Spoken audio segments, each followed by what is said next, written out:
Hey, what's going on, everyone? Welcome to Tampa Bay Cop Talk, leading up to Liverpool and Manchester United at the weekend. I'm Darius. I'm David. I'm Andrew. I'm Vijay. That's Vijay joining us, the bearded wonder, the luscious locks coming in and joining us on the podcast. First time we've had you on since, what's it been, since September?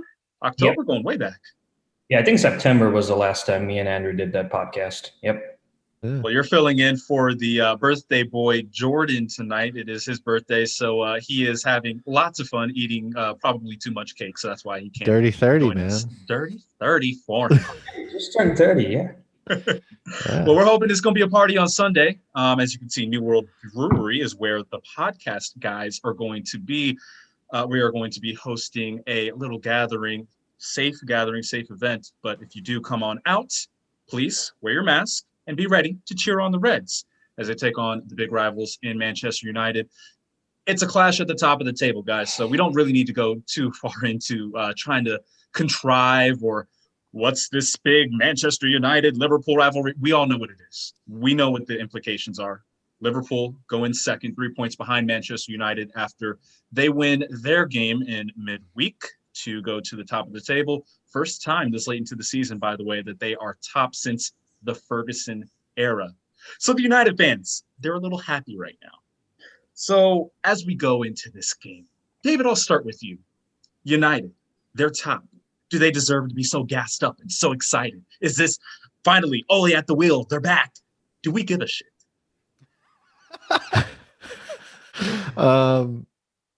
Kind of. It's like when in the old days, like before VAR, and you'd be like, was it a penalty? You'd be like, well, the ref said it was a penalty, so it's a penalty. Well, I mean, they're top, so they're important. I still think they're bullshit, and I think they're going to collapse at some point. I think I'm sorry. Did you watch that game yesterday? I looked at Harry Maguire and I was like, how many pies did that guy eat over the holiday season? Like, oh my God.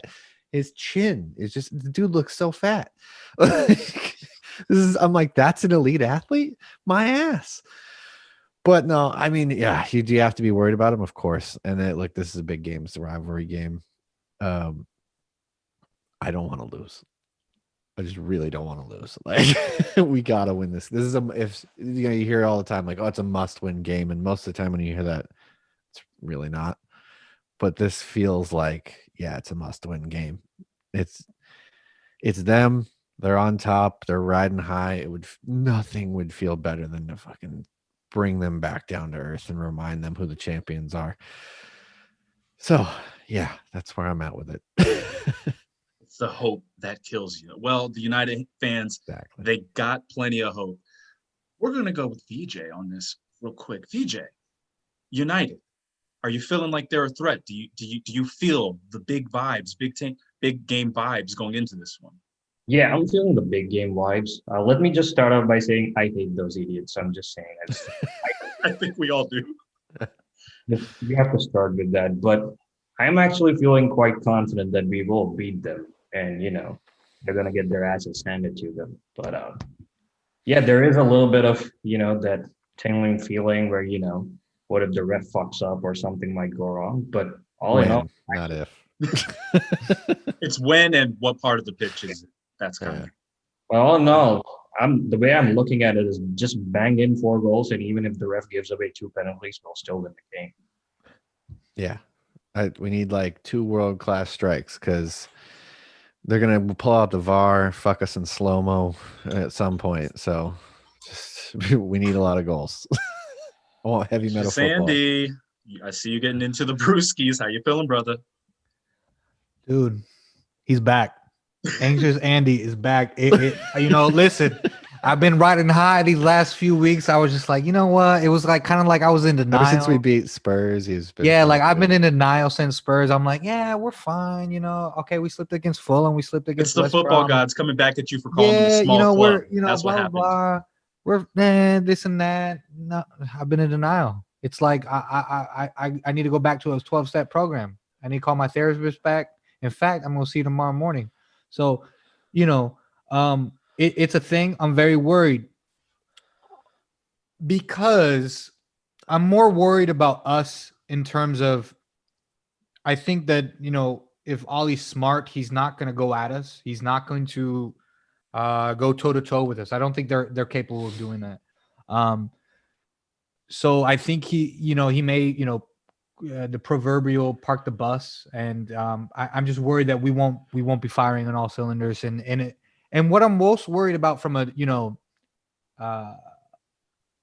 from an entertainment perspective is, like, I guess I would take a draw, but I don't want a 0-0 like they had with City a few weeks ago, where that was just a dreadful game. It was just hard to watch, right? So for me, obviously, number one, I want good some goals, obviously. But yeah, as David pointed out, like, yeah, we can't lose this game because pre-recording we were talking about, David mentioned, which was a good point, the next 10 games.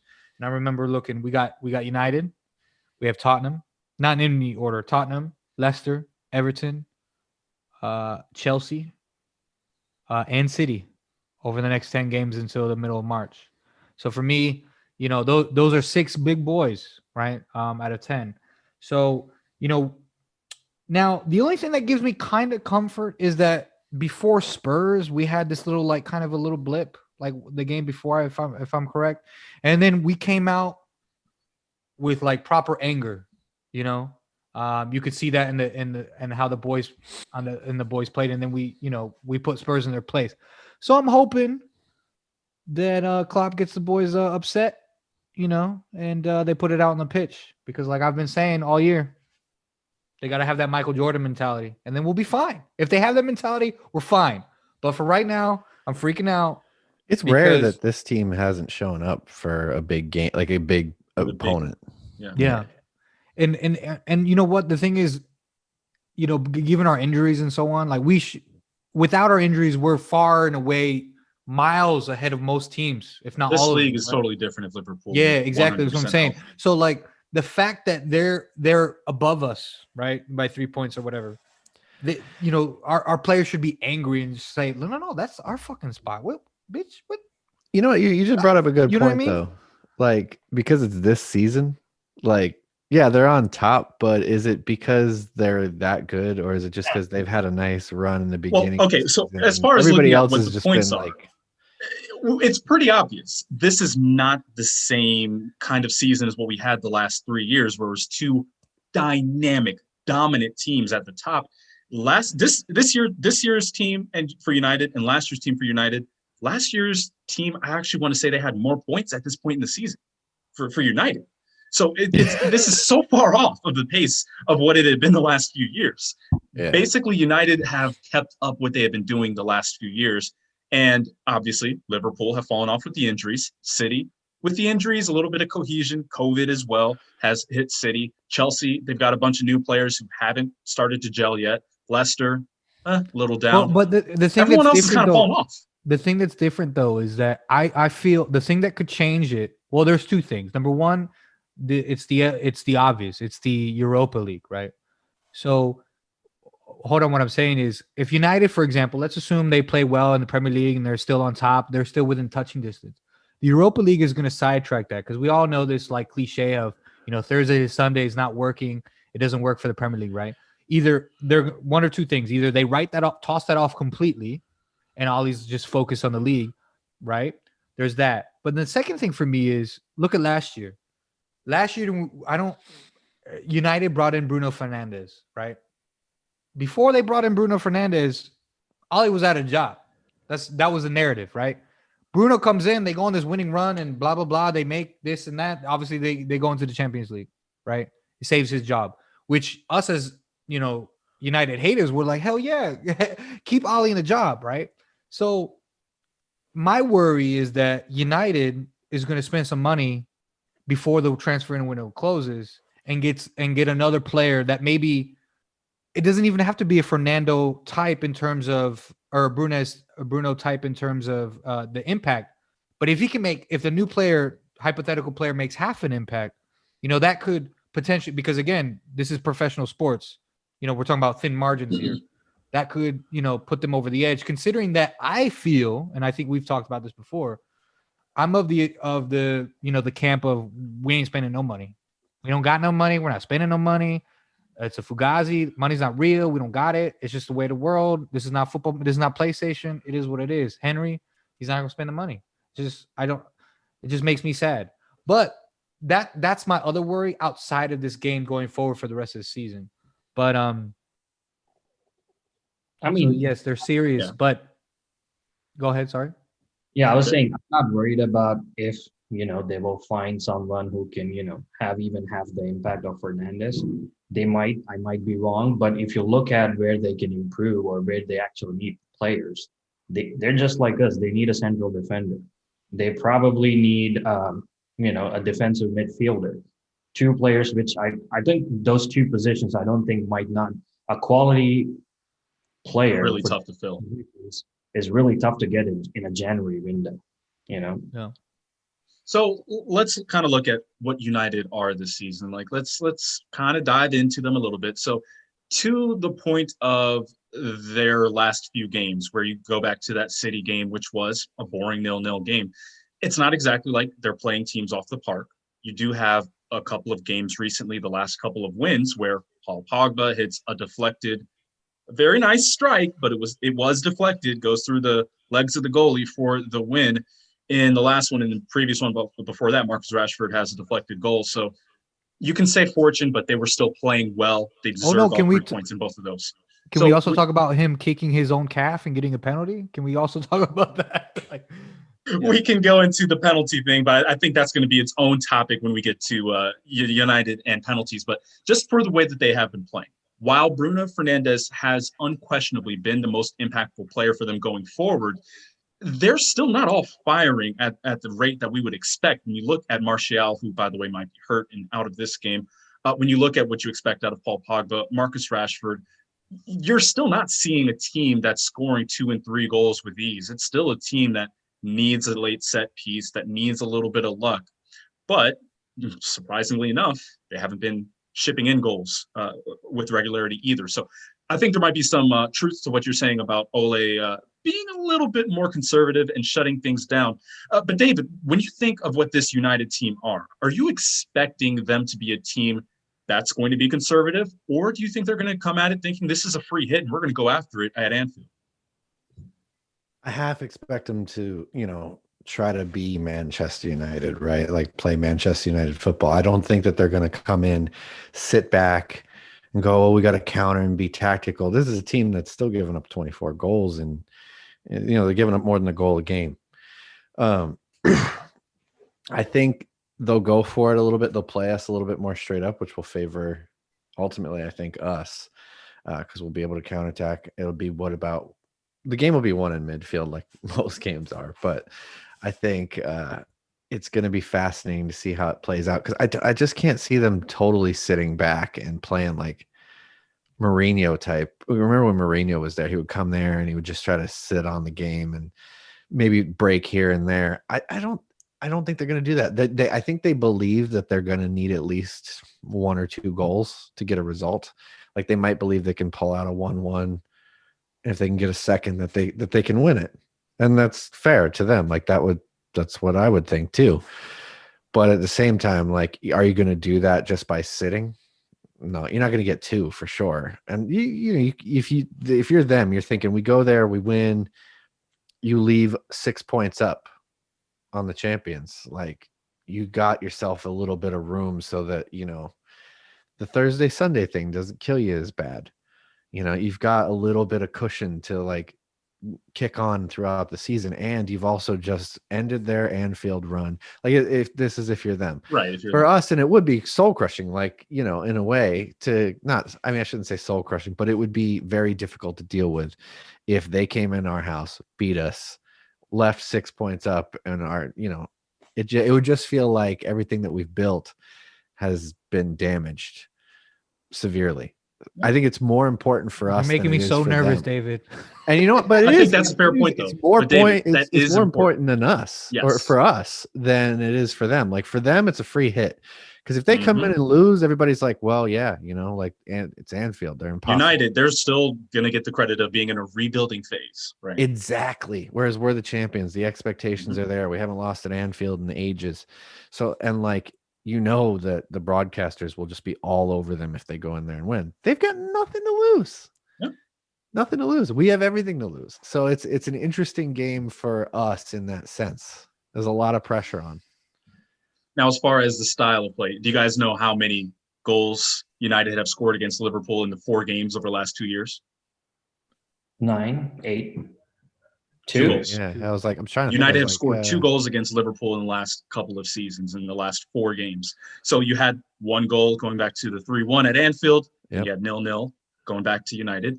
Coming back next season, 1-1 at United, and then at Anfield, 2-0. So United haven't exactly played open football against the Reds in recent times. And I Vijay, don't see it. Or actually, I'll come to you on it then, Andrew. Do you think that they might smell a little blood in the water just because of where the 2 teams are in the league and the injuries? No way. Because Ali's shown that in the big games, Pogba's not starting. I don't Really? I mean, I'll go on a limb and say this, and if I'm After proven the wrong winner, on Sunday, that was a beautiful volley. no. If I'm proven wrong on Sunday, that's fine. I mean, maybe there's some change in the relationship or whatever. You know, given the fact that early in the season he said some shit with it, his agent and blah blah blah. Before that big game in the Both him Champions and League. Mo are going to Real Madrid, right? Nice. Yeah, apparently, yeah. So, but for me, he doesn't start Pogba typically in the big matches. So for me, he's going to start McTominay and Fred, 2 more defensive midfielders. And that's what, and then obviously Bruno in the 10. And then we'll see if Martial's fit and all that stuff. So that's why for me, it's like, it's a bit more conservative. I'm not, maybe I spoke too soon when I said park the bus, but maybe they will come at it a bit more conservative and maybe grow into the game depending on, what happens. And that's why it would be interesting. So interesting to see what we do from a center back perspective. We had talked about this in our WhatsApp. We'll get to group. that. Yeah, we'll get to that. But that it's basically, if there's one thing I'm not worried about is the tactical prowess of Ole Gunnar Solskjaer. That's not what I'm worried about. That's not what I'm worried about. Reverse psychology, though, like the whole, because like Darius said, do they smell blood in the water? Well, you'd think so, right? And we've Like this would be the time for it if they're going to go after. Yeah. But then he might go, yeah, but they've had 9 days to prepare for this game. Like they've been, they did just have a good result in the FA Cup, even though it was against a bunch of of kids in diapers. Yeah. Yeah. Still suspended. Is he fit? Who? Edison Cavani, is he available for them? Cavani is he was suspended. Yeah, and right? I don't think that's been rescinded. No. Okay. Yeah. And that's But he another guy wasn't my concern anyway. Yeah. No, but The reason I asked was I agree with Andrew in the sense that he will play Fred McTominay, but I do think he'll play Pogba and Fernandes both. And I think he'll play a 4-4-2 diamond. If Martial's fit, I think he'll just leave Martial and Rashford up top and play a diamond in midfield. That's what I think. Oh, to go at our center backs? That'd be interesting. But that obviously plays in your hand because, Pogba can be asked about doing defensive stuff. He just wants to go up and do the forward. Fred's pretty average and, trying to initiate attacks from the back. Right. They're going to concede chances to us. I agree. Yeah. And it's just about whether Mo and Mane and Bobby can put him back in the net. And that's what worries me is that. Yeah. I don't know. Next question. I think. And by the way, for Cavani, the last game that he had to sit out was against Burnley. So he is eligible to play against Liverpool. Okay. Yeah. Yeah, I think they gave him a little bit of time, sir, because it was officially a 3-match ban, and I'm not sure if that included the FA Cup or not. But Cavani, he is potential. And when you look at the lineup they might have, I mean, you could see Rashford, you could see Cavani, you could see Greenwood. There's a number of ways that they could potentially go with it. But from now a Liverpool standpoint, how do you defend this United team? So when we look at the center back situation, I think we're all sitting here, fingers crossed, that Joel Matip is going to be available for Sunday's game, but it's very doubtful at this point. He has not. Good. This is Wednesday. If he doesn't train tomorrow, he has not trained, so tomorrow is basically his last chance to be able to. If he doesn't get train into tomorrow, full it's training not sessions, yes. So he would need to. If it's not Matip, obviously you're going to have Fabinho. Who partners with Fabinho? Well, he's over there up and running, so keep the creative juices going, Andrew. Who do you want to see at center back, some my squats guy? And tell us what you think. Who do you want to see at the back? That's what worries me. Because we had Hendo in the other game, right? And we had this chat, I think, in the WhatsApp group. It's like, hey, is he doing Hendo right now as like as a a preparation proof of warm-up. concept for United? Is that the idea here? Didn't go well against Southampton. It was okay. I don't think it went well, right? So, not that it was terrible, but it's just that's the most concerning thing to me. And part of me thinks like, so if, for example, if United parks the bus, for example, then Henderson playing there is not a bad idea, because if they've parked the bus, then we need that creative outlet from central, or from this, the defensive position, to where, he can ping a pass, he can ping a 30-yard pass. And you lose that with the kids. They're not as good on the ball. Yeah, for example, Phillips is not neither. Maybe Williams can, but he's just not doing it confident. Who cares? It doesn't matter. But so maybe that's why he goes there. But if it's a quote unquote a normal game where it's not, if United goes out for us, I think Nate Phillips does a job, and I think or Williams, because I think that they can. That this is that moment. This is that kind of like Trent moment where, remember when Trent was put into the team, he had that mistake against I think Martial or Rashford at Old Trafford, right? But then after that, he came into his own, and he is what he is today, right? So, this is that big opportunity, right? And big players coming in big moments. So, and careers are made in big opportunities. So for me, from like a Hollywood story perspective, like I would love it if Phillips comes in and he just bosses it, and just, and then he has Rashford in his pocket and memes go everywhere, and we're all celebrating because Rashford is shit and Phillips is amazing. It would be fantastic, right? So I don't know what will happen, but I have to like trust in Jurgen Klopp. I have to, and that's really it. All right. Well, Yeah. VJ, we've had you kind of jumping in and off, but you're back. You're back. We got you. So, VJ, let's look at your perspective for this match coming up. Who do you want to see at center back pairing with Fabinho? So definitely not Henderson, right? If Matip is good, obviously Matip, but I would actually agree with Andrew and say Nat Phillips. The only reason I'm not saying Reece Williams is I think he might be a bit low on confidence right now. He did let Louis Barry in to score that goal. It was his header from the corner, from which we went from West Brom scored from the corner. So he might be a little bit low on confidence, and Klopp might want to protect him. Nat Phillips, on the other hand, has played a couple of games. He's looked good, So I would go with Nat Phillips for that reason alone. But I mean, I wouldn't be worried if he plays Reece Williams, because I think the lad's good enough to get his confidence up and play a good game for us. He obviously did a fantastic job against Tottenham that day. So I wouldn't mind, but I would go with Nat Phillips, yeah. Well, we haven't seen Phillips in a good minute, David. I think it's been 2 or 3 weeks now that it's been either Reece Williams or Henderson, and then Matip made his brief re-entry, and then he's back out. So what are you expecting? Are you thinking it's going to be Phillips? Is that the way to go? Because I know you are pretty high on the kid, at least compared to him and Reece and, of course, Henderson.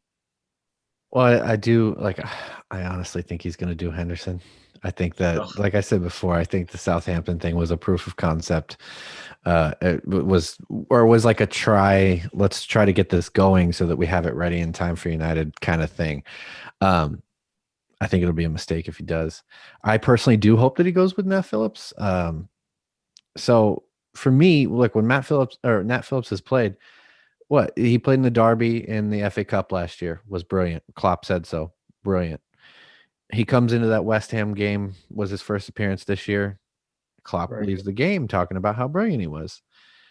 He goes to Brighton, right? And the only goal we give up is on this bogus penalty at the very end, in which VAR got involved when it didn't need to get involved. But prior to that, no one was looking for a penalty. And wait, Robbo might have. Let's look at it. Oh, he picked his toenails clean. Whoops. So, you know what I mean?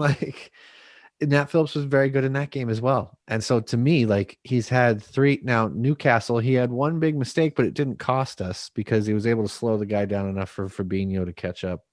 So that's 4 games. I mean, because we kept a clean sheet there still. So all in all, to me, Nat Phillips has been pretty good when he's played. What hasn't been good is our midfield when Jordan Henderson isn't in it, and that's been going on for 2+ seasons now. I Right. give you some. I looked this up earlier because I got thinking about homework. this.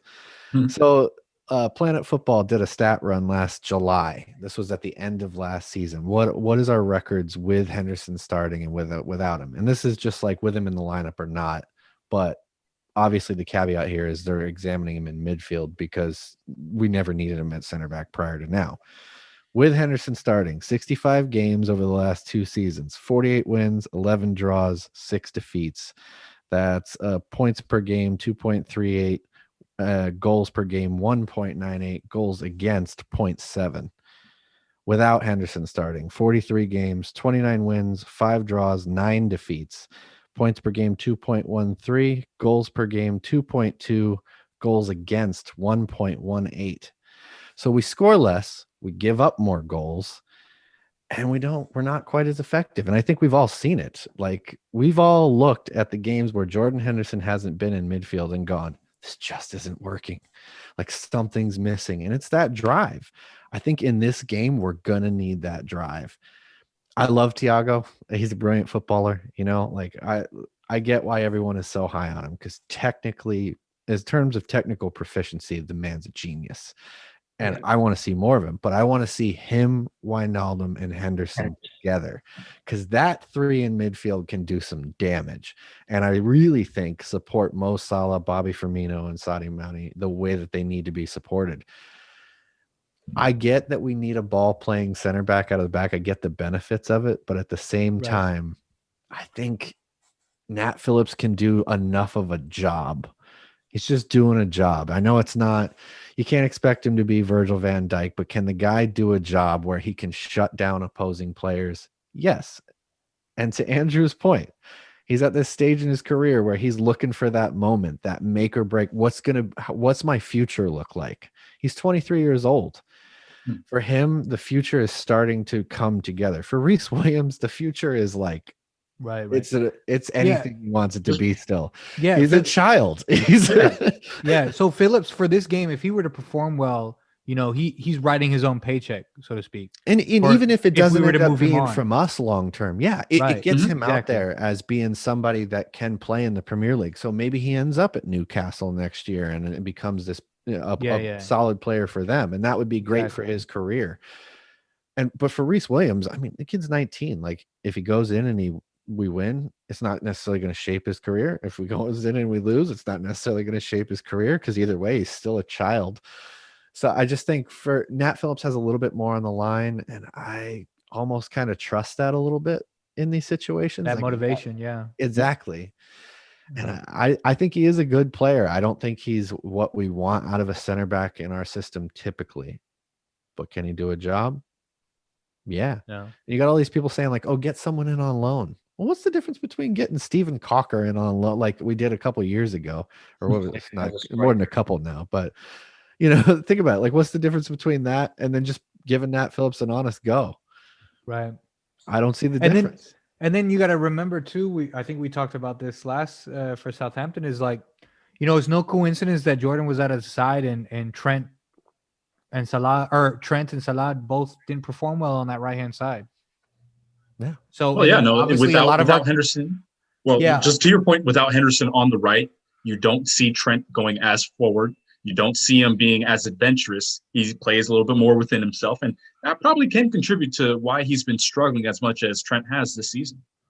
Yeah, and then obviously, you just have to look at the numbers in terms of his assists to know that a lot of our creativity comes from the fullback area. So, if Trent is playing, like, that was my, worry. When I would get worried is if like one of our fullbacks had a bad game, it would seem like the whole team would have a bad game, and that's what I'm worried about here. But at the end of the day, look, I'm looking for Salah to score a goal, take off his shirt, and Allison to run the whole length of the field. That's what I want. I think that's what everyone wants.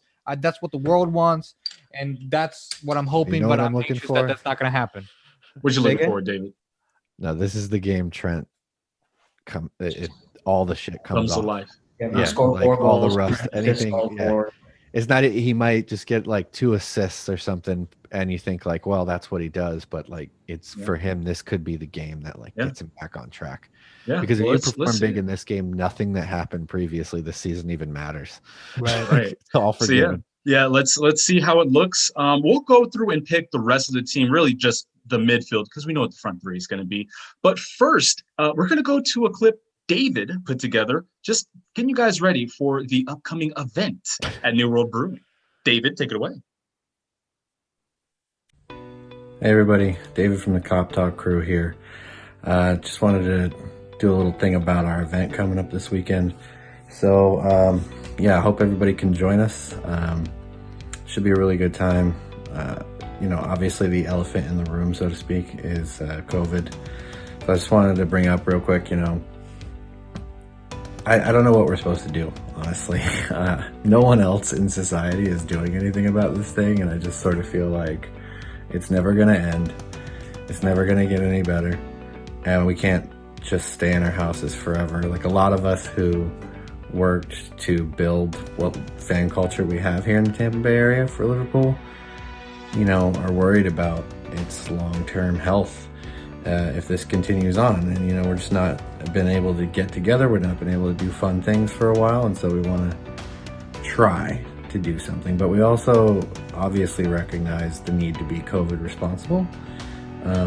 So I would just ask that, you know, if you come this Sunday, and I hope that you do, obviously bring your mask. You're going to need one to get in anyways. But once you're in, you know, try to stay seated. New World Brewery, any venue you go to right now, there's a lot of rules around kind of how you interact with other people. So you're going to get a table and then try to kind of hang out at your table. You can celebrate the goals and everything. I just ask that if you're going to sing, I do hope that you sing. I'm going to be singing, but I'm going to keep my mask on, and then when it's time to sing, just pull it up over your nose, all right? Because we don't need to be spraying particulates everywhere as people sing. So please, when you sing, pull your mask up. Other than that, you know, obviously you can take it down and drink or eat or do whatever or talk. But I would just encourage you to like not shake hands, do the elbow taps, you know, just do COVID responsible stuff. And the thing here is if we can pull this off and nobody gets anything, it doesn't turn into a thing, then I think we can prove that you can have COVID sensible gatherings of a certain size. And maybe we can do more things like this in the future. At least that's the hope. So I just want to say, you know, don't think we're just like recklessly doing this. It's obviously a concern, but it's also a concern that, you know, we're not having any opportunities to get together. And this is Liverpool v Manchester United, and might be a game that defines our season. I think everybody wants to get together, wants to have that moment. I think it would be good for a lot of us to have that moment. I just want to do it as safely and responsibly as we possibly can.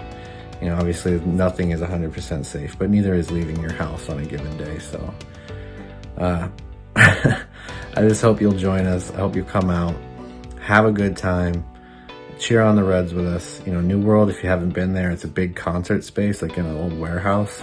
It looks really nice. There's going to be a projection screen, and I think it'll be good. I think it'll be a good place to watch a game together in these conditions. So come on out. Hope you join us. Cheers. All right, so those are your instructions from David to kind of get you guys ready for this upcoming Sunday. It's going to be a great event. And again, if you guys aren't going to be going in person, you can still donate virtually to the food drive. We really do hope you do, whether you bring canned good, you donate online. It's all going to a great cause, helping the folks in the Tampa area. All right, so link in the description. We're going to have a link. How about I put it? I'll put it right there for right now. Okay. Yeah. VJ, I'm not going to put it down in your box since I'm going to have your Twitter handle there, by the way. So social media, promote yourself. All right. So now that we're back to the football talk, where do we leave off? Oh, yeah, midfield. So Liverpool's midfield for the game against Manchester United. Number of ways you can go. Obviously, Thiago, we are all looking to see if he's at 100%. Genie Wijnaldum, he's been there all year. Curtis Jones has really popped up and been a very, very instrumental part of this season. We've got Alex Oxlade-Chamberlain getting back into fitness. Jordan Henderson. We've even seen at some times Takumi Minamino out there in the midfield. So what are you guys thinking? Midfield 3? Are we kind of going to see what we would expect out of this midfield? Vijay, what are you thinking? Well, I think he will go with Wijnaldum, Thiago, and Curtis. But what I really want to see in that midfield is go with Wijnaldum, Thiago, and Jordan Shaqiri in there. Just to add that extra bit of tinge creativity. He's been looking really good since come on. He's raring to go. I think he'll have that extra cutting edge, trying to find the final pass for our front three.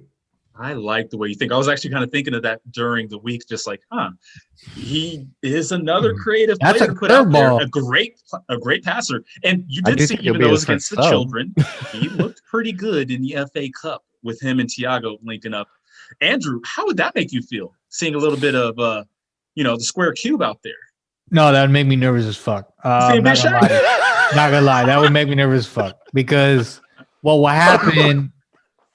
What was the final? Thiago, Shaqiri, and Wijnaldum. And Genie. Okay, no, that would make me nervous as hell. No, I think that if you have that, obviously Hendo's in defense, right? Yeah. But so I thought we were going off the fact that Hendo is going to play in defense. Yeah, it's a strong assumption at this point based off of what Klopp has done, but yeah. So assuming Henderson is in defense, that's an interesting way to go, and I kind of feel it, VJ. But what do you think about it, Andrew?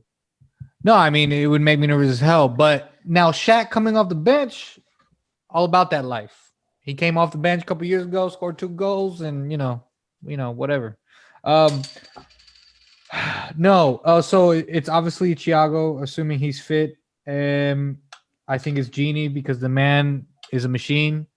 And assuming Henderson is a center back, then I think, oh damn, I think it's got to be Curtis Jones. I think it's got to be Curtis because you have that Scouse X factor. I think he knows what it means. Unless Milner is fit, because I think because what will happen is you're looking down the game, right? You're looking at game management perspective. You can take, for example, Rob. If Milner's in, you can take Robbo off, for example. Put Milner in left back and then put on a Shaq, right? And you still keep in a solid foundation, right? So part of me thinks if Milner's fit and all that stuff, maybe he plays, but also that's a bit conservative. Fuck, it's all a headache. That's why I don't get paid to make these decisions. So it makes no sense to me. I just hope. I hope that we have the proper lineups. To me, are kind of like predicting. Like when you ask me, "Hey, Tom Cruise is going to be in the Matrix." Okay, cool. I don't give a shit if it's Tom Cruise or some other actor. I don't care about casting. Right? It's the same kind of idea to me. I don't care who's the cast, as long as the performance. Not at all. So you don't care who's in a movie. You don't care who's on the pitch. I don't give a shit who's in the movie. I care about the story. I care about the performance, right? So, I do think that it is a good comparison, but I think you're wrong on both occasions. It absolutely matters who's in the movie. It matters who's in the game. No, of course. Andrew, would you go and see a movie if Mitch McConnell was in the movie? Hey man, Teenage Mutant Ninja Turtles already came out this decade. We're good. Yeah. No, but you know what I mean? Of course it matters who plays. I mean, of course it does. But in terms of we all support our players, right? So whether it's this player or that player, they're all good footballers, or else they wouldn't be in this team, or this squad. But for me, it's almost negligible. You just said you were going to freak out if Shaqiri started. Huh? Exactly. You just said you were going to freak out if Shaqiri started. I understand like 5 that. minutes ago. I understand all that. I'm just worried that may not be the right move. I'm just catching you in an inconsistency. His calf will break in the 30th minute, and then we're down a sub. You know what I mean? Knock on some wood, my guy.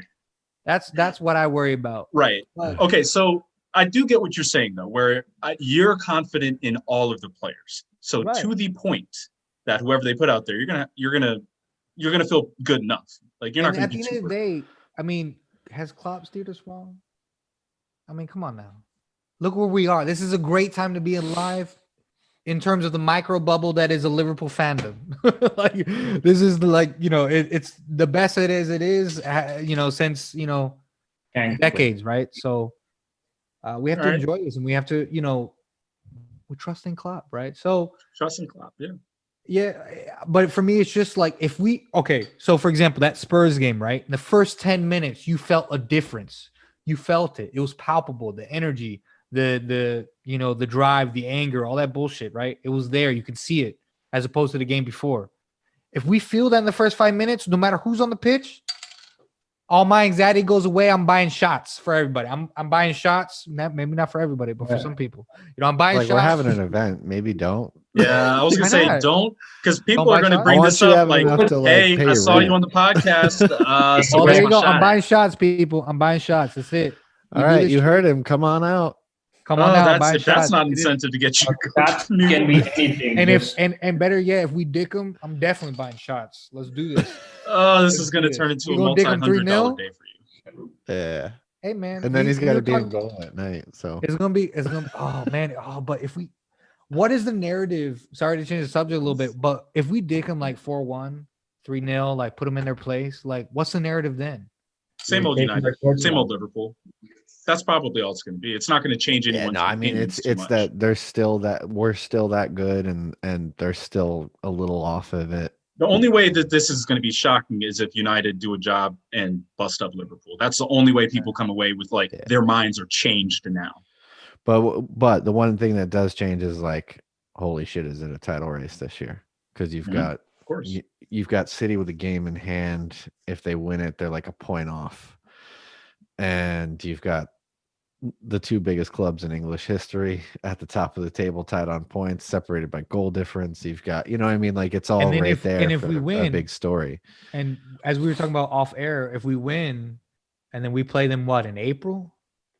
Or the end of It's the late season, in yeah. the season, yeah. What a bad. game that will be! Oh my Oh, it's gonna god, be a the cracker. nerves, the anxiety. I'm gonna have to make like 3 appointments. You're already anxious about that game. I'm already anxious about that. I'm gonna have to make like double appointments that week. Shit. Okay. Well, before you need to call a cardiologist, let's wrap up on the midfield. David, we didn't hear your pick for the midfield. What are you thinking? Yeah, I mean, assuming he does Henderson in defense, I'm gonna go, Genie, Thiago, and Curtis Jones. I think Shaq becomes the first sub, and comes on, and when he does, you go with Thiago and Wijnaldum, and you switch to a 4-2-3-1. I think he does that if the game is close. If we're ahead, though, say we're up 2-0, I think he might go Minamino and just try to run them into the ground, like just run them off the ball. You know what I mean? Like, because Minamino's good with that energy. He's got the legs. And so he might do that instead. If you're, say, around 60, 70 and we're up 2-0, it's like, well, don't change it necessarily. Just get fresh legs on. Yeah. But we'll see. I mean, we'll see how the players react, because if Curtis Jones is just killing them, maybe somebody else comes off. He'll be up for it. He'll be definitely. Oh, he'll be up for it. He knows what He'll this be- game means. Yeah. Yeah. All right. Now, we've been, pretty calm, tame about it, pretty fair to this point. United fans, if you are watching, this is now time for you to turn away, because we're about to be really, really mean to Manchester United. So, when we talk about fair, let's talk about what's not fair. VAR, penalties, United. Let's get into all of that talk, because it has been an underlying talking point coming into this game. The fact that over the last 2 seasons, tracking back to August 2018 up until now, Manchester United have won 32 penalties in Premier League play, 48 in all competitions, top of the Premier League in that, and top of all of Europe in all comps. So, guys, is VAR a worry coming into this match? David? It's a worry for me going into every match, because it's a disaster. So if they get on them lines, I'm always like, oh God. We start doing trigonometry, then it's Yeah, a little... exactly. Like the guy's got his Etch-a-Sketch. He's watching it from the angle in the other stadium. No, I mean, I don't. It's always a concern. It's not gone our way this year. We're down a guaranteed 4 points. We should be 4 points ahead of where we are. I'm sorry. Mo Salah's goal against Brighton and the winner against Everton. I have not seen an angle that could convince me that either of those players were offside. I'm sorry. They're just Sadio Mane's not offside. His elbow can't score a goal. It's not even I'm not even convinced the elbow's offside, but let's just say it is. He can't score with it anyways. So what is the difference? He's got his back to it's just absurd. And I'm sorry, but we should be on 37 points right now. Of course, VAR is a concern because it just keeps going against us and against us. It feels like it's got a couple of things right or whatever, but also in some of the cases that it's gotten right, I'm like, that wouldn't have even been an issue in a pre-VAR day because they wouldn't have let the play go on. You know what I mean? Like, there's all these issues where they're like, oh, well, VAR got that call right, but I'm like, yeah, but that previously the ref would have just called it offside, and that next play would have never happened in the first place. So like. Again, it's like you're creating more instances to use it by not allowing the referees to be referees. So it's always a concern. I'm like, the refs sucked, VAR sucks. The one thing I will say is what the referee on the day is it Paul Tierney, I think, and the VAR is Craig Pawson. And if you look at their recent games that they've reffed of ours, I mean, they were pretty decent. Like, they didn't mess anything up too crazy. So hopefully they have a good day. I'm just really hoping the refs have a good day and don't go full. I'm just glad it's not Anthony Taylor because we know where this would be headed. We're sitting here talking refs, learning refs' names going into Liverpool versus that's the United. Premier League, you know? But that's the Premier League in 2020-21 with the way that VAR has gone. I mean, Andrew, VAR can't be good for your sanity, can it? Like, this has not been a fun couple seasons, has it? This is maybe where I surprise you a little bit. So, to use a trigger word, I might be a quote unquote VAR defender. Okay. Maybe. So I'm not as like angry at VAR as most people. That being said, and also what I've noticed over the last few years that conspiracy theories are trending. So to give you kind of like a really, what would make you think that? Yeah, quote unquote conspiracy theory would be like, look, it's arguably the biggest fixture in English football. So for me, it's like one of those things where the refs got to stay out of it. You know, you got to let the boys play. And to your point, if you say that, you know, these refs have played, done a decent job, so to speak, then that's probably why, that's why they were selected. You'd hope. Yeah, exactly. Thank you. English is hard, kids. That's why they were selected, right? And however, that being all said, because I just don't, I don't think it's a good look for the Premier League to have arguably the biggest fixture in the division are, plagued by VAR nonsense in the news, right? You don't really see that with Real Madrid. You don't see that, or with El Clásico, right? So I think it's the same thing here. Where if we were to have a conspiracy theory of like, they want to like organize this from the puppet strings, blah blah blah. But that being all said, didn't it come out this week or last week that the ref admitted, for the Merseyside derby, that like, yeah, we should have sent off Pickford. They could have, yeah. You said that they could have put a red card on Pickford, even though Van Dijk was ruled to be offside. That should not have been a deterrent to issuing a red card, because even if it was offside, then you have a non-football action which tears a dude's ACL and MCL, which that could be looked at for a red card, because that's, as the saying goes in American football, it's a non-football action, a non-football play. Well, very similar type thing. Right. So yes, it could have been reviewed. But the thing is that tells me two things, or maybe one. That basically tells me that they've reviewed it. They've admitted their mistakes, and hopefully they're going to learn from it, right? That's the thing about VAR. VAR is not infallible because humans use it. We're always part of it. But hold on, though. Time out, David. I'm not done yet. Check your white privilege. Time out. I says to the only white guy on the wow. I know, that's right. That's why I say it.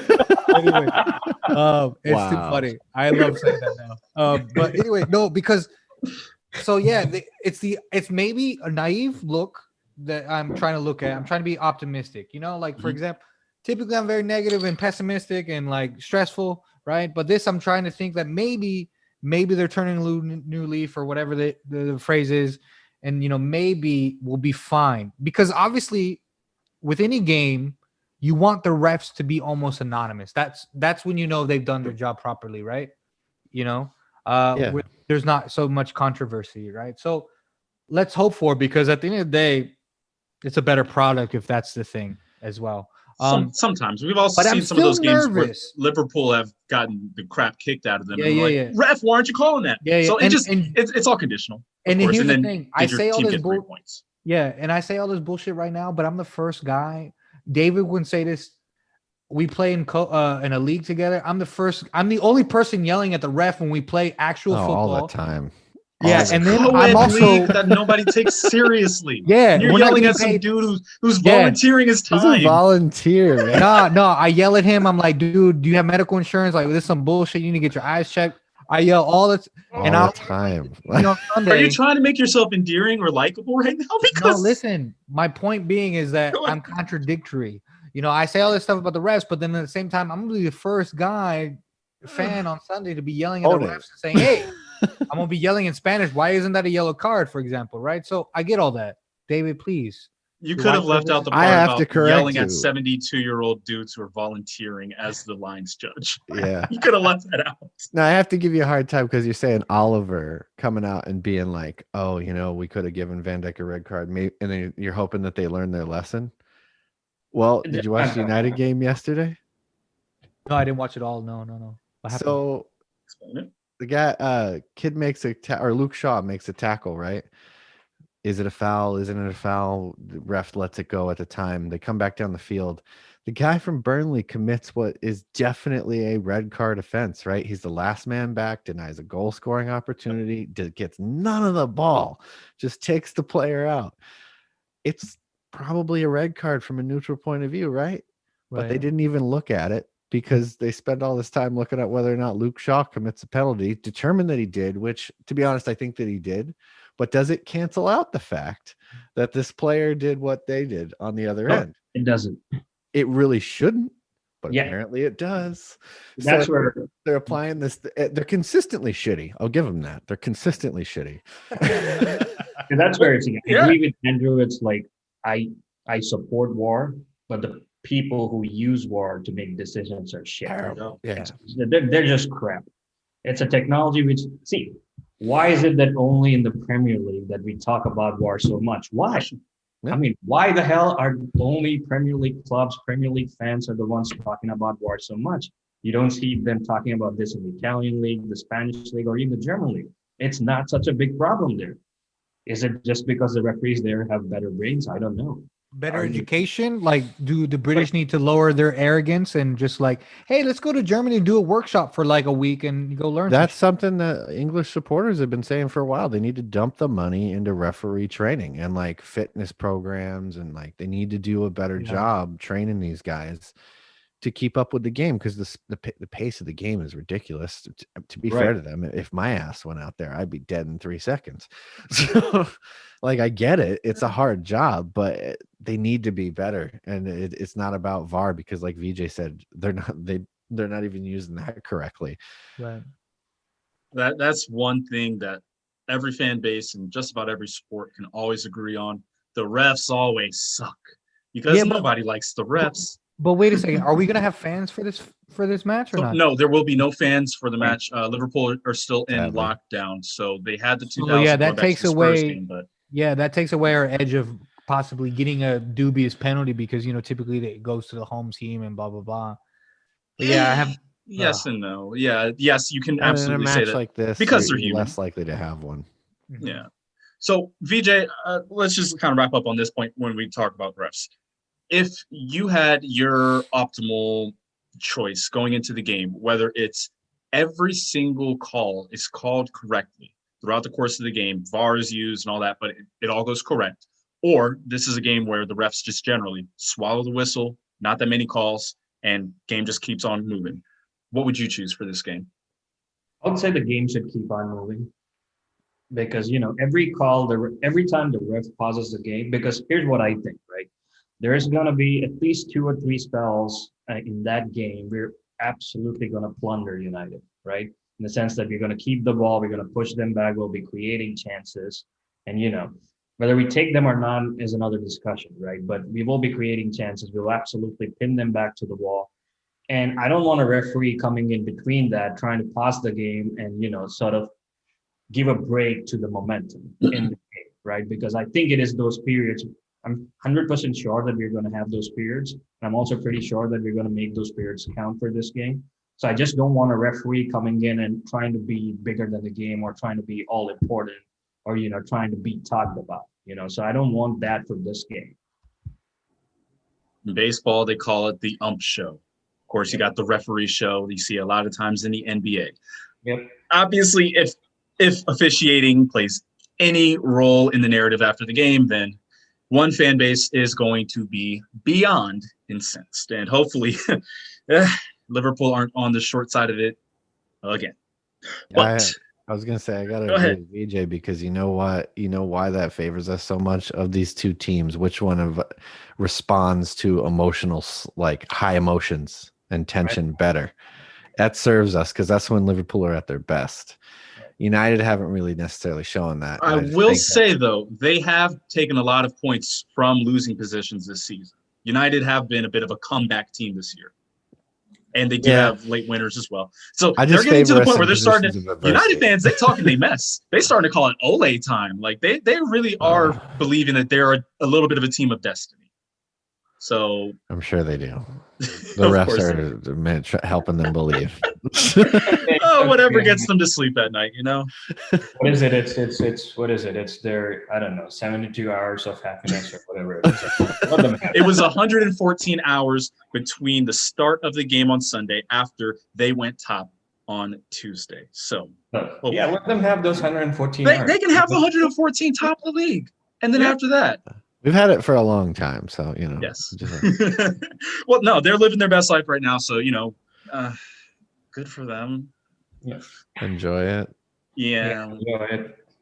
All right, United. All right, Look, so I'm as we gonna start take to Yeah, go ahead. I was going to say, I'm going to make this point. I don't think United will win the league, period. Number two, Even if they win Sunday. Two, I don't think, I hope this doesn't happen. I pray to God it doesn't happen. If they do, it's not because they were good. Let's be honest about it. It's because they got it handed to them. Because all the other teams were so crap that, that you have a crap manager who doesn't know shit about tactics, just throwing the dice, winning the league. That's it. I'm going to just say it. I mean, you're not exactly wrong because unless some team has a ridiculous late season surge and ends with 89, 90 points, everyone's going to look at this season as, wow, that was really a drop off from the last few. And of course, COVID. So whoever wins this year, it's going to be 19 teams like, they weren't all that good. Yeah. Of course, the team that wins is going to be like, what an accomplishment. Greatest champion ever. You guys Had to overcome so much.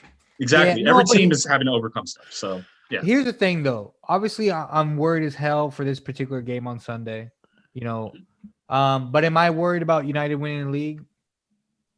Probably not.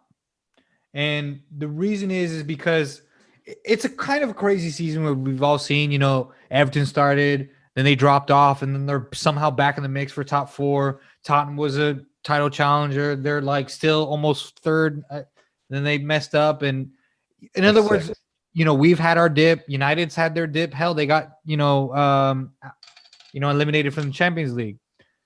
And that's the craziest thing for me. And like one season, isn't it mental to see that a team that's played so poorly, but yet is in a conversation to win a title? How the hell is that happening right now? How do you get dicked in the Champions League, get eliminated and all that stuff, but still somehow pulling out results and also not playing particularly well? Something to write home about, but yet you're still in a position. And for me, what I'm basically trying to say is that the weaknesses that Ole Gunnar Solskjaer has showed in the beginning of the season, it's not like they're gone all of a sudden now. It's not like when, They're the same team. when you saw Klopp, right? In Klopp's tenure so far, there was a bit of weakness in his beginning of tenure, and you can argue that's players or whatever. And he's shown that he's evolved. And then obviously when you get Rolls Royces like like Allison, boyfriend, and Van Dijk, things are all of a sudden done. We perfect, right? My point being is that we haven't seen that from Ollie. And again, we've talked about earlier in the show about maybe some decisions gone their way. They do have some world class players. You look at Fernandez, you look at Pogba, etc.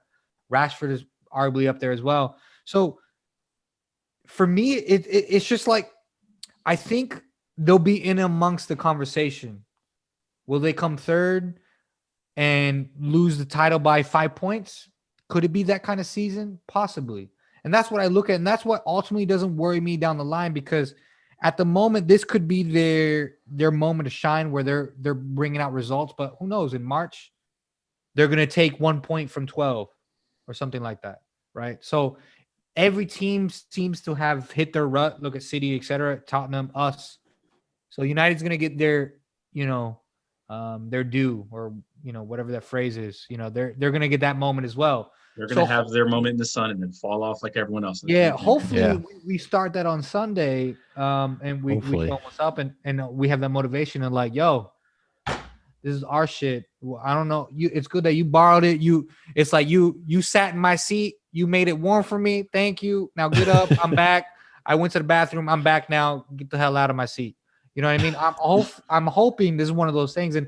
And from a player perspective, like, I think this is all the motivation you need. And again, we'll know in the first 10 minutes.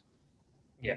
So to answer your point, I think why United are top has to do with more on how all the other teams are coached. For example, if you after the Leicester title, all the big teams, right, like Pochettino, all the big coaches and the big teams like Pep or Klopp and everybody, the way the teams upgraded or updated themselves is all these coaches, all these international coaches, they put work in training every day. They teach automatisms to their team players, like what you do in attack, how you pass, how you move, and everything that's worked on the training ground, that's drilled into their muscle memory day in and day out, one day after the other.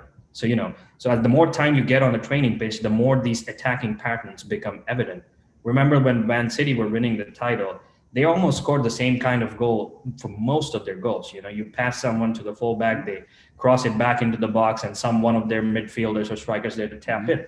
So even our goals, right? You get it through the fullbacks, the wingers, the inverted wingers come in. All these are coached automatisms where they work on it and training every day.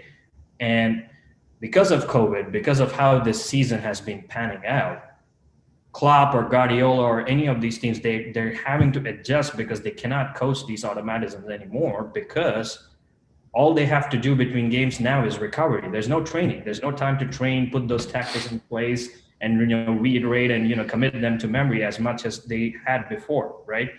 It's all just I play a game today, I play a game in 3 days, I play a game in 3 days. There's no recovery time. Whereas Ole, he doesn't know how to coach automatisms. He doesn't know how to give them intricate attacking pattern details. He's more like the defense will just sit back and the attacking players will just go and do whatever they want, right? So those kind of tactics lend themselves better to this kind of scenario. Is it going to help them in the long run? No, because obviously teaching these things to the players obviously helps them in the long run. But are we going to have a season like this again? I sure hope not. The most distinct possibility is hopefully only next season, if that too, if nobody gets the vaccine. So what you're seeing is Ole hasn't improved or United hasn't improved. It's just that the other teams, the way they do stuff, they had to adjust themselves for this particular season, and it's not showing that itself up in the results. The same thing for Mourinho. If you remember, the only reason Tottenham and Mourinho were top because his tactics work for this kind of scenario. He just lets this player sit back, do it on the counter.